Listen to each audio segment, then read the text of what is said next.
axle seals in the rear end, and I got a couple more days of polishing. Okay. And then just clean it up, and he's going to take it from there. Nice. I'm working on this for the last 3 months or so, and we've got it in paint now, but before we did that, we primed it 3 times, had the panels off and on a bunch of times, did all the painting in pieces, wet sand and polished it all, and then reassembled it. When you do flatten paint, it gets a little less durable, so you want to use something that's still fairly durable since it's flat. It's fairly hard to get the right sheen. There's a lot of people on the internet that are trying to tell everybody different ways of doing it.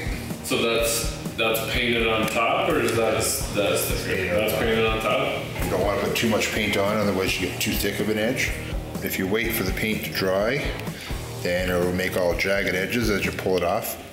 So you always want to pull the tape a certain way and do it very carefully, and do it while it's wet.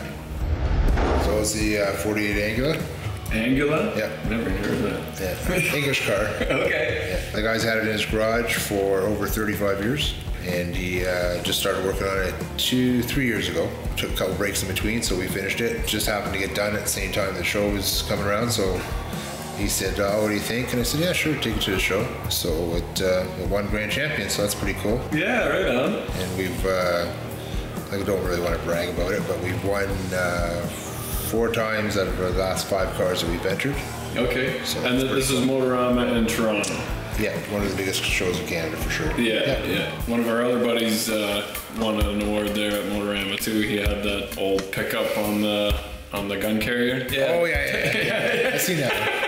That was pretty cool. So you just had a booth at Motorama, and then just talked to a lot of. It's always kind of a reunion in the spring. Yeah. Talked to a lot of past customers and friends. Okay. Want to support as much as possible. Yeah. So what we've also done is, after we've had it all assembled, we've taken some blue overspray and we've sprayed it where the gas tank goes and on the frame rails a little bit, similar to what the factory would have done, just because it shouldn't be just all black underneath. Of course, the springs weren't in it when they painted it, so we took them out and we did that as well. And we also blacked out on the quarter panels here as well. Blacked out the rocker panel edge and also sprayed blue overspray just onto the block, make it similar to what the factory had done.